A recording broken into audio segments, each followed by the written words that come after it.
What's up, gamers? After my incredibly dramatic entry into the indie game video essay scene, I'm officially back on my beeswax. So today we're talking about big, stinking Call of Duty 4, baby. We boot up the campaign and we're launched straight into an SAS mission briefing. Throughout the campaign, you're either going to play as the SAS or the USA.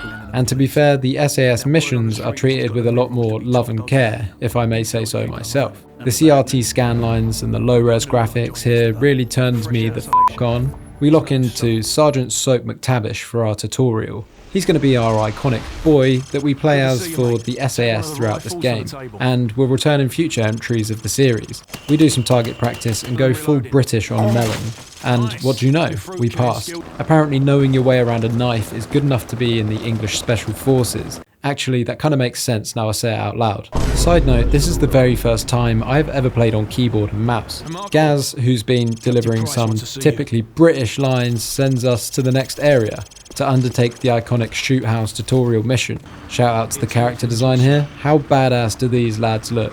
Why does it always sound so homo when I say it? This is tutorials done right. You gotta do a replica of the next mission you're about to go on. It feels like what the SAS would actually do to prepare for a mission in real life. Anyway, you gotta beat this bad boy in less than 30 seconds. Then it recommends you a difficulty. My first attempt, remember I'm using keyboard and mouse for the first time, goes just how you'd expect it. My next one goes a little better, but I still only look marginally better than when my dad used to try and pick up the controller and play this game back in the day. After the first attempt, it recommends my difficulty as regular, and I took this personally. I beat the world record and it recommends me hardened, which felt much more appropriate. However, this was a mistake. And with that, we're ready. Our first mission is to intercept a ship on the Bering Strait. We're told from a Russian informant that there's a package on board and that the crew are expendable. Speaking of packages, I'm all riled up and I can't wait to show these Russians my Let's go, baby, hoorah! The intro to this mission is so cool. You're coming in under the cover of darkness. The sea is all horny and all the boys are geared up, and Captain Price is just smoking a stoogie in the rain. We drop in and absolutely melt faces. They weren't suspecting a damn thing. But you know who else wasn't suspecting a damn thing, Mora? This drunk guy, or these guys literally having sweet little Russian dreams. These guys will be waking up in hell. Hoorah! All the while, Captain Price and the team are barking purely tactical she over the radio. My ass is so immersed right now. What's next? Oh, you can get these collectibles as you go through the campaign, by the way. Oh, enemy intelligence getting my bum. I only managed to get like a third of them though, and absolutely no one gives a she about that, so we won't even be covering it any further. We head down the ship in formation, taking out the guards in super sneaky fashion. I get lost for a bit, god, so embarrassing. Then finally I find the boys and we're about to breach. Gaz whips out a shotty and says, I like to keep this for close encounters. Which, did you know, is an Alien reference. I like to keep this handy for close encounters.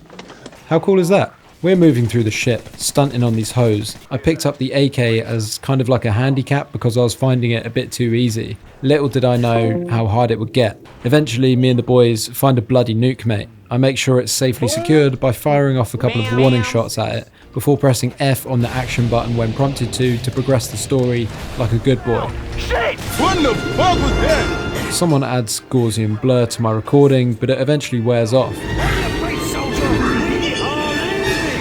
But then someone adds a 45-degree rotation to the game, which doesn't wear off, and to be honest, it was making this boat-sick nerd a little queasy. We make a break for it and have this epic bonding moment with Captain Price.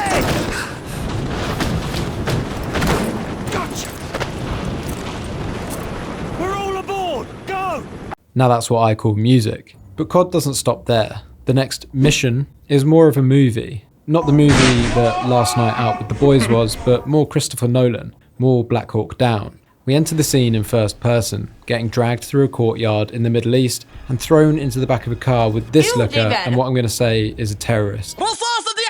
The credits are rolling throughout and we see the ongoings of a military coup. Armed men are parading the streets, knocking doors in, jumping out the back of tanks. People are being rounded up, arrested and executed against walls. In the car we see a nostalgic Nokia-like phone on the dashboard and some region-appropriate rug hanging off the back of the driver's side seat. The inside of the car perfectly captures an old banger taxi you'd get into if you holidayed somewhere in the Middle East in the 2000s. A bullet is hung over the mirror and there's actually a gun above the passenger seat sun flappy thing. which you're also probably going to find if you get into a taxi in the middle. The setting is so gritty and real. It looks like every news broadcast you'd find from the 2000s when America invaded Iraq. It captures the civil unrest that preceded that perfectly, in my honest opinion. All the while through this journey, we have someone shouting over the radio about the revolution that's taking place before our eyes. After the taxi is over, we're thrown out and get a nice little curb stoop to the face. We're dragged a little further, and through the portal we realise that we are the guest of honour. The militia are all cheering as we're tied up to a post in the centre. A man named Khaled al-Assad is spouting some propaganda to a camera.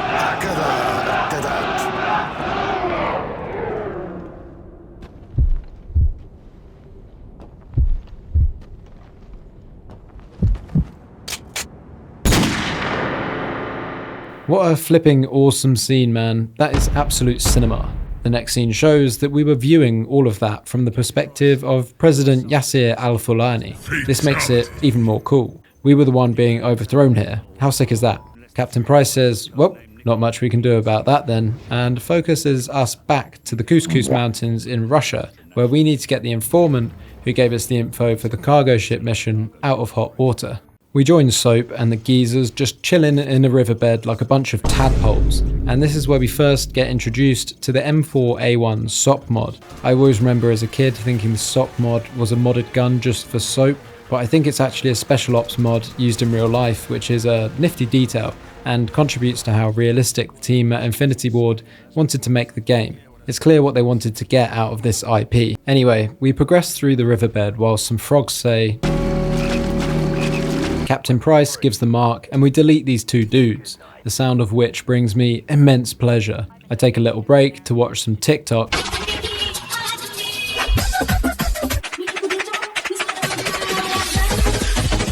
The TV plays footage of Khaled al-Assad, the dude who brained the president in the previous mission. The news reporter covers that exact story actually, and provides us some nice little bits of contextual lore about the fact that the US are planning to invade the Middle East as a result. It's great world building. We press on, and I pull out my other gun that looks like it's been covered in damp spinach. I place a cheeky little trap for these dudes, then decide just to ping them instead. I do the same with the next one, and the next. Bro, he's one shot, trust me, he's one shot! So yeah, remember earlier I said I was playing on hardened? Yeah, hardened basically means you get hit scanned by enemies running around corners, hip firing. I did not know this when selecting the difficulty. Another beautiful thing about hardened is that when you shoot enemies, it looks like they have a little tummy ache or maybe period pains. When an enemy shoots you, it looks like you've just been rear-ended by a Ford F-150. Nonetheless, at this stage, I was pretty up for the challenge. I am, after all, an Elden Lord. Guys, you smell that? I smell my fingers after I eat cheese. We link up with Sergeant Vodka and cigarettes for a little Joint talk. We're going on a nice walk to find the ultra-nationalist camp, where we get some insane sniper gameplay. 6 shots. 0 kills. Gaz has had enough of that, so we put on our adult pants and move on to finding the informant. We have an absolute blast shooting up these dudes, the music kicks in hard, and I'm feeling like a proper action hero. Friendly fire! Oh, so that's friendly fire, sorry. Then we get our first night vision section. I really like these mini set pieces, and I feel like they contributed to what made COD so good. Surprise! Ow, he just shot me in the mouth. We rescue Nikolai and hop in the whip to complete the mission. The Americans already attacked al-Assad. No, their invasion begins in a few hours. Why? The Americans are making mistake. They will never take al-Assad alive. And with that, we have our first mission with Paul Jackson, the most American name to ever exist. Hoorah. Charlie Don't Surf is a much different tone to the SAS missions. It's basically just hoorah and she, but if you allow me, I'd like to make you nostalgic with the soundtrack.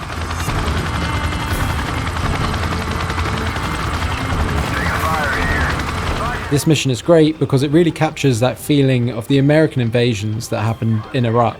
Overly equipped and armed troops just flying into these little war-torn towns, fighting against militia that are far less equipped. But they're on their home turf, so they do put up a good fight, and make it hard when the odds are actually stacked against them.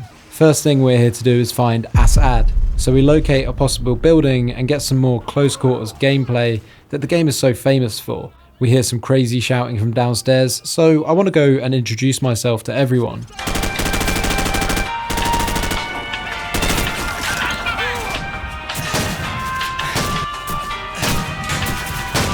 Hoorah! I swear we're the good guys. Al-Assad isn't here, so we move on, but honestly, this is where the gameplay gets pretty hard. You've got to be pretty patient in these sections when the game just throws hordes of enemies at you. There's no just running into the danger on hardened, you'll just get tomato screened to death. But then again, if you camp, you'll get not one, but most of the time 2 grenades thrown onto your lap. So there's a small risk-reward element which I think forms the basis for the combat in this game. And I like it, in the same way I like Dark Souls or Elden Ring. It's a proper challenge, especially for me who was also playing keyboard and mouse with insane DPI on hardened for the first time. It took me a while to realise that I wasn't playing the power fantasy that is recruit difficulty. I don't die too many times in this section, but later it gets pretty rough. I can't help when I look at this game think that the art style, colour balance and attention to detail holds up really well today. It just feels like everything I want from a modern day shooter, but I'm not sure how much of that is nostalgia talking. We reach the broadcast station where Al-Assad apparently is, the famous map from one of the first DLCs. Man, that got me so nostalgic. I remember being so excited for this map to come out and just playing the DLC maps for hours on end. Legs crossed in front of my PlayStation because the cable didn't reach very far. Those were the days, dog. We fight our way through the station, and honestly the amount of bullets, RPGs, grenades that are thrown your way, as well as getting flanked by kamikaze AI that your friendly AI ignore most of the time, actually goes a good long way to simulating what getting PTSD in real time must feel like. That guy's absolutely eating carpet. He's just eating carpet. Something that I like in this game is that all of the friendly AI have names and ranks, although they're not characterized more than that for the most part. I just like when background characters are given a little bit more to hold on to, because these dudes can die throughout the game, and there are a few moments where it actually kind of made me a bit sad, a little Assad. We find the room where Al-Assad was meant to be, but unfortunately our princess was in another castle. I have a minor crash out as Griggs does this. Roger that, command. Out. Anyway, back to invading random nondescript Middle Eastern countries. This time in Operation Warpig, we get potentially the worst mission of the game in my opinion. It's dark, there's just she flying absolutely everywhere from every angle. My imaginary PTSD bar is filling up and we have to go and save a tank. Yeah, in the SAS missions you save people. With the Americans, you save tanks. Hoorah! Whilst the gameplay is a little infuriating, you can't knock that terrifying, chaotic feeling that war invokes. The game captures it really well. There were times where I was just lying in a corner begging that no one saw me. I was getting peppered. Honestly, I had no idea how and where I was getting shot from 90% of the time here. I think it's always confused me because you see the friendly AI just chilling in one location, so I'd go and stand next to them, then immediately get touched by 1 million bullets. She had me firing at my own dudes as they came around the corners because I was so jumpy. Honestly, it's like they weren't even fighting each other, they were just focused on killing me. Where? You're pretty bad. And you know what else really pissed me off? How often you get stuck behind the AI blocking a doorway. Alright, get the f*** out of the way then. Jesus Christ. Or stuck on the geometry for the millionth time. This part of the game really didn't hold up well. Anyway, we get to blow some stuff up with the javelin and move into the bog. Holy, I'm turning right back around. Where the fat American pig tank is just chilling. Bog was a super famous multiplayer map, as were all of them in hindsight, so I managed to navigate this pretty well. Oh, there's always one around the corner. Oh, there's another one! We have to order in air support on these turrets, which is pretty easy. Ow, ow, ow, ow, ow! Hoorah, baby! Look at that. It's just such overkill. Some guys in a building with some AKs, and look at that. Just 2 of them, just eye to eye level with them. I get stuck on some geometry before Vasquez makes a nice whittled drawing for us on how we're going to defend the tank in the next mission. Thank God that's over. Take me back to the English guys. we get shot down, but miraculously all the main characters survive. Hoorah. I mean, alright. Far from here. Let's move out. Dead. Just checking. Yeah, he's dead. And he's dead. Alright. We sneak through enemy lines to save this little fatty from the ultra-nationalists. That's the shortest, fattest man I've ever seen. Why do they make him so little? After that, we do some more sneaking, some more shooting, some more sneaking, some more shooting, a little bit of dying, some more shooting, some friendly fire. Sorry. You fucking dick! Almost killed Gaz. Some more sneaking, this time from a helicopter. We pick up a stinger and shoot down the helicopter, which should be copyright strike by Konami for being the same as the MGS1 Heinz scene. Twat. The AC-130 then bombs a truck, and Gaz does this. And oh, that's the mission. Nothing happened. 10 out of 10. But wait, is that the end of the mission? Kind of.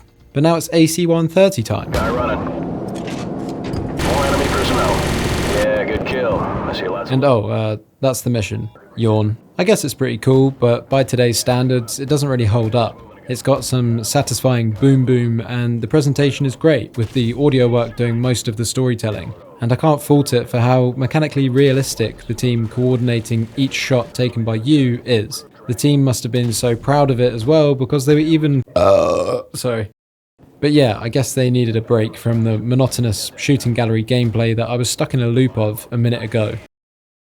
10 out of 10. At least the next mission is good. Oh, we're fucking pigging again. Okay, so I died so much on this mission. I was getting peppered, spanked, golden showered, and manhandled all at the same time.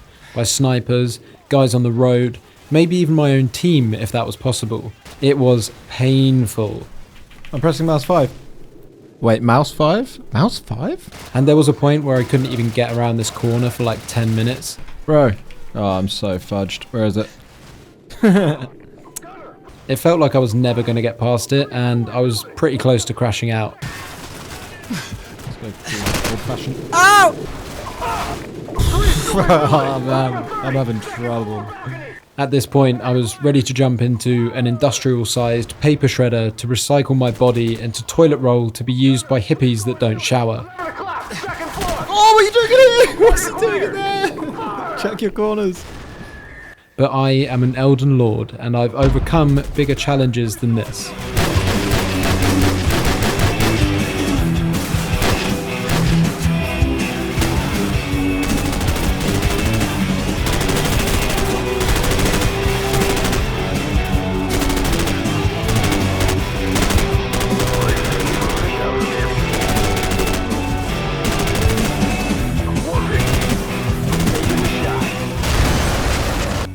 And that's another mission, apparently. 10 out of 10.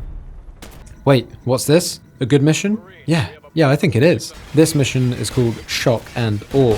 I'm gonna die here. Ow, ow, ow, ow, ow, ow, ow. How did I die at that? I swear you can't even die there. I said, this mission is called Shock and Awe. We are hoorahing to the flipping max right now. We got a noob tube mounted to a heli, and we're raining heck on everyone. I was just getting into my flow state when I'm pretty sure someone from my own team just popped me in the back of the skull. How can I get shot from behind on an on-rail shooter mission? We get dropped off by mum at school, and it's time for some more intense gunfights. Shout out to the presentation of this level again. The muted evening summer tones had me half expecting an ice cream truck was going to show up, but you can really feel the heat from all the gunfire and the helis. Credit where credit's due, it's a hot chaotic bed of warfare. But wait, what's this? over. Is that female representation in a video game? Is that female representation in a video game? Infinity Ward knows what's up. They know how horny they made that woman's voice. So that's why in the next section, when her chopper gets rudely shot down by the infidels, we'll stop at nothing to save her, especially when they hit us with this soundtrack.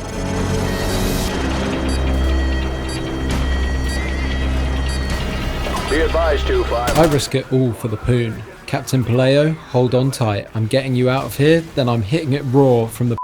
The music kicks in, Babes is safe. Hoorah. But wait, let's rewind.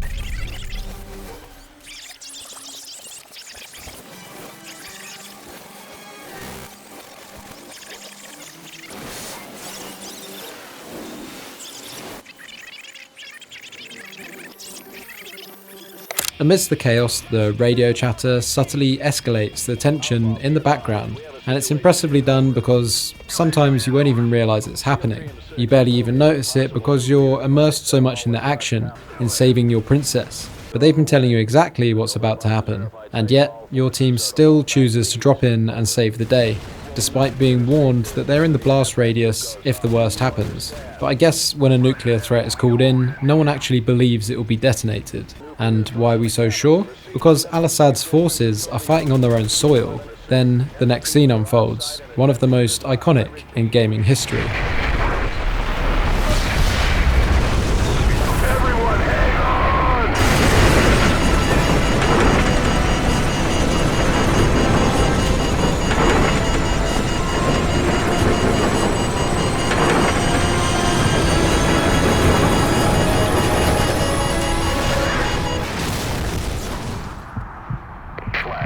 NBC-1 nuclear, Bravo, NB062634, Charlie, 90-degree grid, hotel, surface, Juliet, 90 seconds.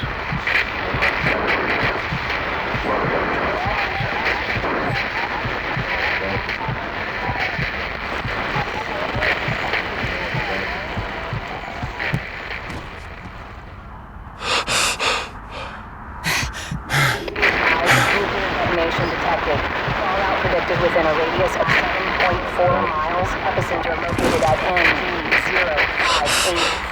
NB058680. Personnel within primary combat zone are ordered to commence immediate evacuation. Contamination centers are being established at this time and will be fully operational within 2 hours. Personnel are advised to keep their IM.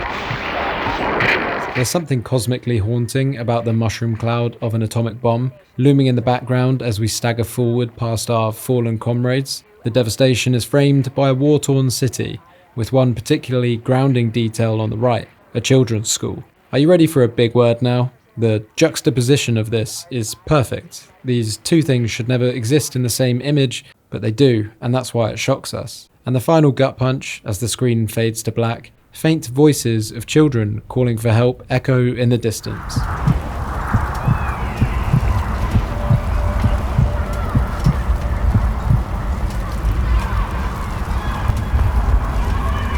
The next briefing scene delivers the news. Paul Jackson, KIA. No over-the-top drama, no monologues mourning a generic soldier's death, just cold, brutal reality. And that's what games of this era did so well. They had confidence in their storytelling. They don't need to overplay the moment, because in war, this happens all the time. 2 out of 10. Okay, the next mission is awful. I mean, it's not awful, but we find the boys in the same situation that they were in the last mission, fighting the same people in the same place, in the same way, only harder. You've got to fight your way up this hill at night, searching houses for Al-Assad, who apparently didn't die when the nuke went off. Apparently, he scurried away to Avocado Bacon. I found this very hard, and I was killed by Scooby-Doo at least 12 times. Scooby was a slippery mother. I saw him attack my boy, and I actually tried to nail him, but he dodge-rolled every bullet, and I got permabanned for friendly fire. I also got the chance to test out the M1014 or M1014 or M1014 shotgun, which apparently just rapid fires farts out the end of it. You want to know how many times I reloaded at this one checkpoint? 300 shit bar 80. Oh! This is not good. 80. Brev! 89. Oh, God, 8. this sucks. 80, 80. What? 80. 390, 80. Who's got my back, right? I was back in that limbo that I found myself earlier in the War Pig mission. No end in sight, somewhere in the middle of the mission. A lost soul in a shooting gallery. Spawn dies. Spawn dies. Spawn dies. Spawn dies. Spawn dies. Spawn dies. Spawn dies. I mean, just check out this clip. The AI on both sides is absolutely lost. It looks like they're just pretending to fight until I come into the room and suddenly it's like, oh, I better look busy, better start shooting this gun directly at me and killing me very quickly. I force my way through to the next checkpoint. Building is clear. Move on to the next one. And after that, I implement an accidental speedrun tactic by running straight to the last house on the top of the hill. And this house happened to be the one housing our princess. And to reward us for getting our pants pulled down and our ass cheeks slapped around repetitively, we get this awesome set piece.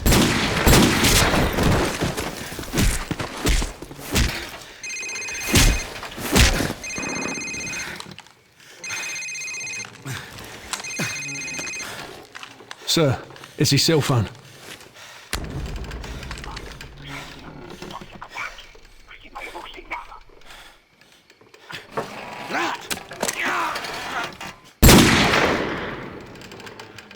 I like this bit a lot because it characterizes Price as a proper naughty geezer, and then he just blows his flipping head off, as it's revealed that the one calling Al-Assad was Imran Zakhaev, and these two have history together. And quietly, the game sets us up for what I consider to be one of the top 5 missions in gaming history, all Ghillied up.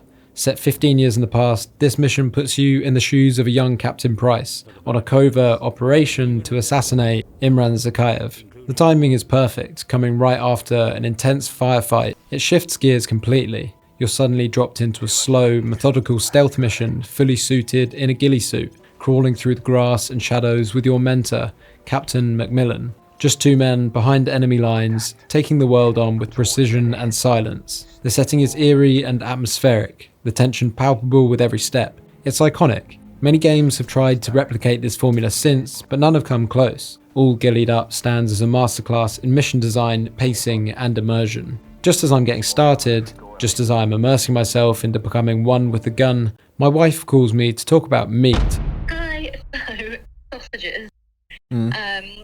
We've not got any fruity ones apart from pork and apple, and then there's like maple glazed or traditional British ones, Lincolnshire sausages, but none of like the spicy. What about the bottom left fridge? That's where I'm at. You're on that far left one? Yeah. Bottom left? Yeah. Middle There's left? like hot Italian pork sausage. Ooh, that sounds good. Hot Italian sausage Brazil. No, it doesn't look good. It doesn't look like a sausage. It's like red. Yeah, okay, fine. I mean, okay. I don't know whether we skip on the sausages because they're just like the traditional ones, not like any barbecue ones. It says like breakfast sausages. Oh, okay. Well, there's a Cumberland sausage that's got spices and herbs, but I don't think that's what you wanted either. Yeah, I was looking for like a red, spicy one. Yeah, no, they've not. They've got pork and apple. You don't like the apple, do you? I'm not really. It's not my favourite, but I don't mind if you want to get it. I'm not too fussed on the sausages. Should we just do burgers? Yeah, let's just do burgers. Also, shout out to Captain Macmillan, low-key one of my favourite boys. His chocolate Scottish accent is just delicious. I'm so glad that they left his character just in this one mission for this whole series and didn't try and revive him in future games. That would have been awful. Yeah, that would not be good. We're dropped into Pipple Snaff Migraine. We stick close to Macmillan, sneaking behind and through enemy lines, tactically picking our battles. What I love about this mission is the variety of ways you have to move through and approach situations. Sometimes you have to be slow, sometimes you have to move quick, sometimes you need to move low to the ground, and sometimes you need to move quickly in between spaces, and sometimes you need to stay completely still, and sometimes you need to slowly descend a ladder backwards. They ask you how you are, you just have to say that you're fine. When you're Throughout this dynamic level, you're talked through every step by the omniscient Captain Macmillan. It feels like he sees things coming before they're even there. It really gives us that feeling that you're working with a legendary soldier, one that's equal to the rank his character has been given in the game. One of my favourite moments that blew my mind at the tender age of 10 was when you're running through the field. Macmillan tells you to get down and stay still, as a group of Russians and a tank are coming your way. It's so well crafted. You can hear your own heartbeat alongside the ever-growing deep rumble of the vehicle getting closer. You can just about see through the grass that takes up most of the screen, multiple enemies coming towards you. The first time I played it, I was like, there is no chance they're not going to see me.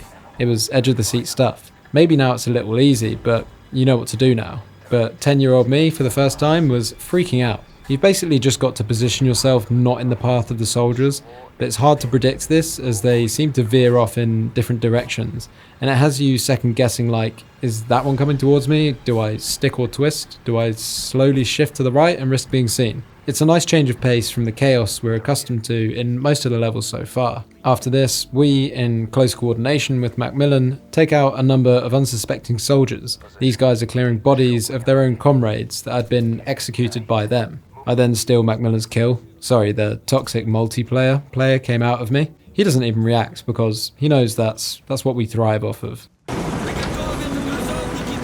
That's some bloody convention out there.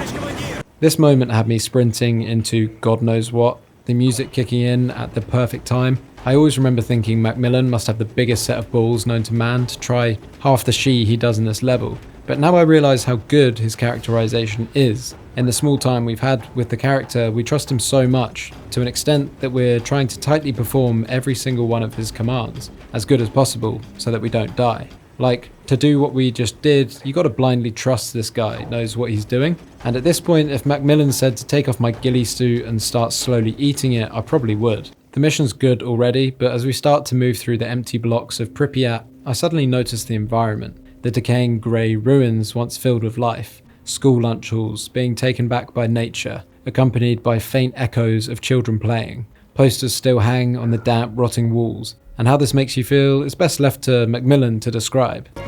Look at this place. 50,000 people used to live in the city. Now it's a ghost town. Never seen anything like it.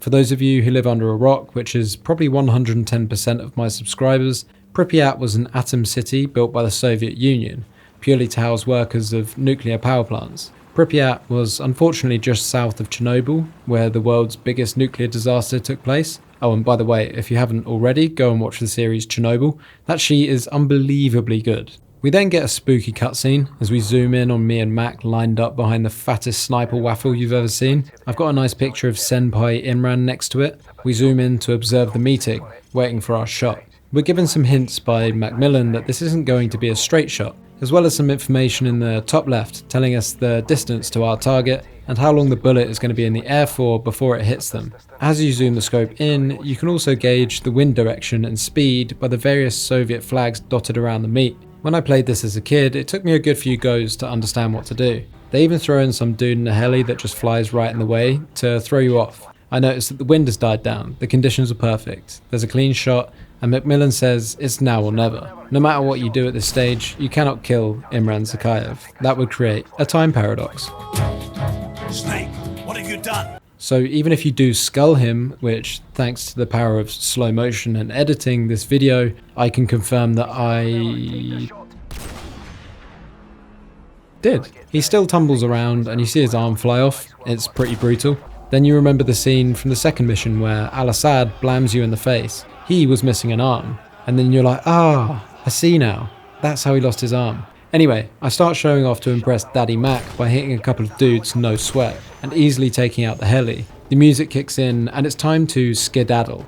We rattle off the building and start hacking it through the blocks, pursued by blokes, more helis and OP dogs. I died a number of times here. It wasn't particularly hard, I was just fat fingering the keyboard as I still don't know the controls. Eventually you get this epic scene where you take out the driver of a heli again, but this time there's an epic walkaway moment from Macmillan that he absolutely fumbles. Somehow the soldier that can see things happening before they do and expertly move through a heavily guarded area utilizing a variety of different tactics against all odds, tripped and fell and sprained his ankle. Now you have to carry him. Fantastic. We carry him, putting him down occasionally to take care of the hordes of enemies. We make it to the iconic Ferris wheel, where it's time to call for an evac and make our last stand. We put down claymores and take up positions on the hill. We start popping heads. I don't know how I didn't die here. There's enemies coming from every single angle, shooting from long distance, getting in close, throwing grenades and flashes, and it's just you and Mac holding them off.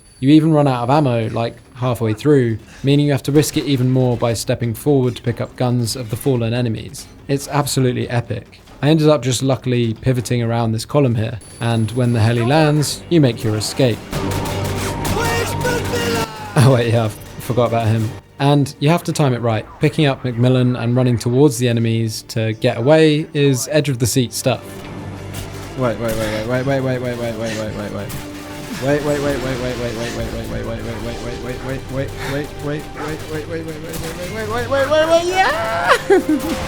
So good. What an amazing way to finish an amazing mission. 11 out of 10. Are you ready for the next mission? News of Al-Assad's death has got out. Now every man and his dog's mum are after you and the boys. This mission is intense. You're on the defensive, just buying yourself time until the chopper arrives. But let Captain Price explain it. Right, we'll set charges along phase line Alpha on the southern hill.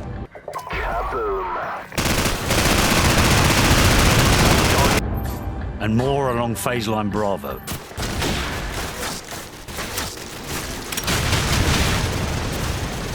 delay them all the way back to the top and hold our ground at the extraction point in the fields around the farm.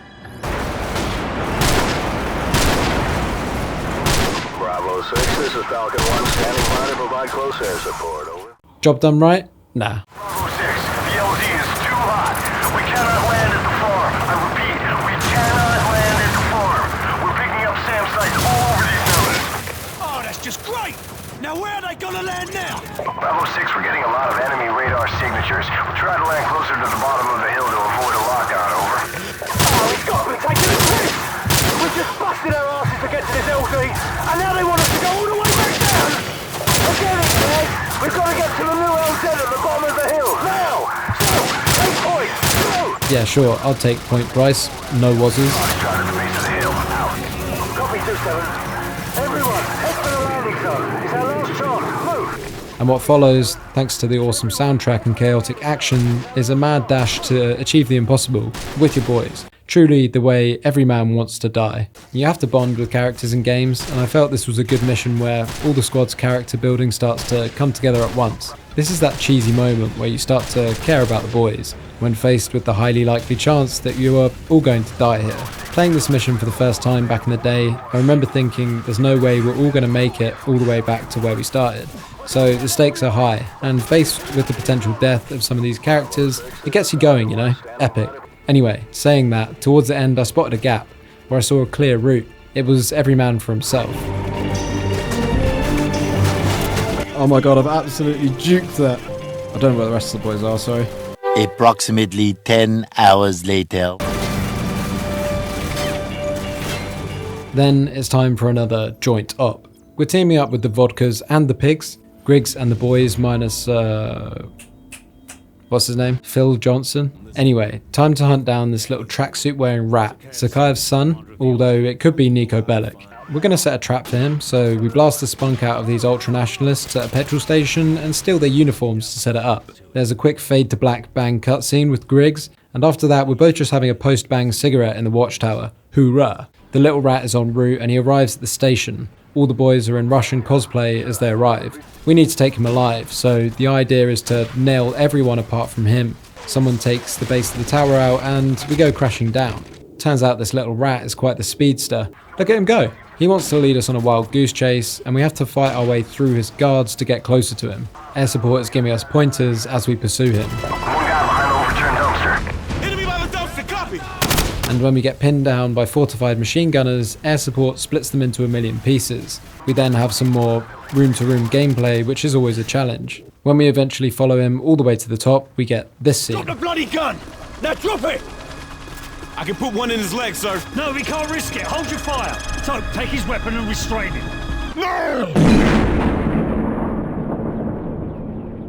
That shit is so epic, man. FPS shooters didn't have this kind of cinema before COD 4. Maybe they've had big action set pieces and moments, but there's something very special and real and localized about the stories that are told in this game that I personally prefer. Time for an epic monologue to brief the next mission. So-called leaders prostituted us to the West, destroyed our culture, our economies, our honor. Our blood has been spilled on our soil. My blood on their hands. They are the invaders. All US and British forces will leave Russia immediately, or suffer the consequences.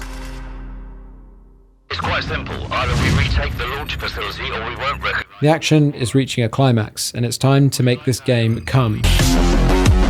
We're dropping into the mission Ultimatum, where it's time to take Imran Zakhaev out once and for all, but Griggs doesn't drop near us. Turns out he saw a McDonald's off to the right, so we have to go and save him from diabetes. We progress through the mission as we usually do, good comms from the boys, dealing with everyone that stands in our way. Turns out there are a few different McDonald's, so we need to search all of them to find him.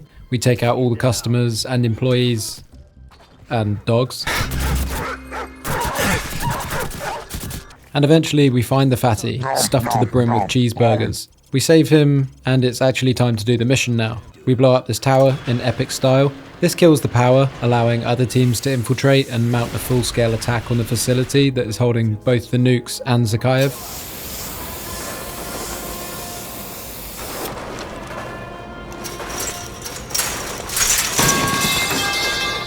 What follows is typically intense building-to-building firefights with what felt like hundreds and hundreds of enemies. There are times in this mission where it feels like you've cleared the enemies out only for 2 to just spawn behind you. Couldn't tell if this was the game being dumb or me being bad. 2 nukes are launched and it looks like they're on their way to the east coast of America, with considerable casualties as a result. This little interlude really raises the stakes and is well placed in the mission. It puts us in the mindset that us and the boys are literally all that is standing in the way of nuclear destruction on a massive scale.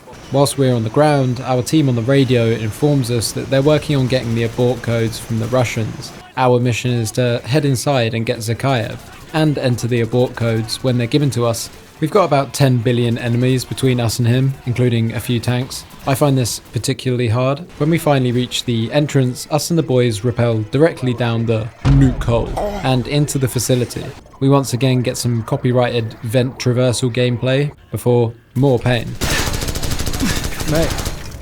Where? We fight our way through absolute hordes of enemies in the facility. I actually get completely lost for some time with no enemies in what appears to be the back rooms. I eventually find my way out of the back rooms and further down into the facility to melt some more faces. The timer starts. More Lukes are about to be launched. If this game wasn't hard enough, they add a timer to really start to play on my Type A personality. Now it's hard, and there's time pressure. We reach the doors. Open the outer door to launch control. Roger, we're on it. Approximately 10 hours later.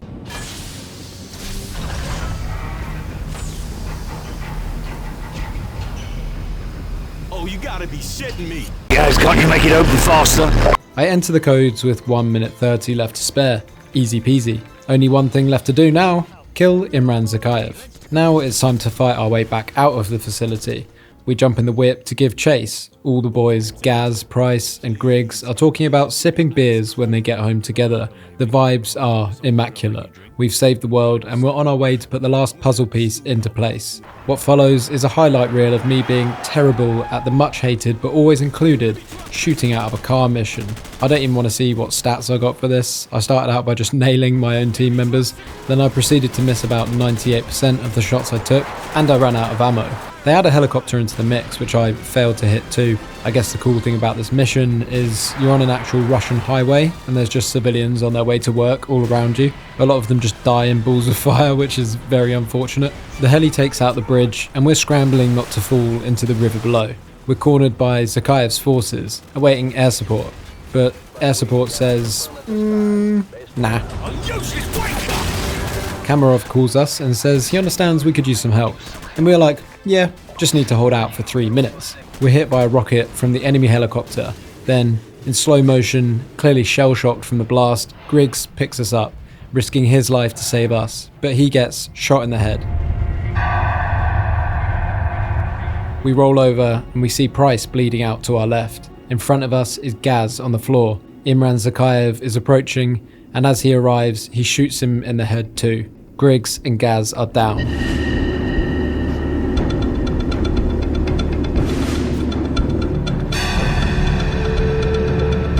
We look back at Price, and he slides us a gun. We take out Zakhaev and his men. Then I double tap Zakhaev in the balls and the sphincter because honestly, I forgot that Griggs and Gaz had died in this game and I was really pissed off. Fuck you, bitch! And what a brutal way to see them go. The game definitely achieves what it set out to do, which is to make us care about the characters and our team, so when we lose them, it hits hard.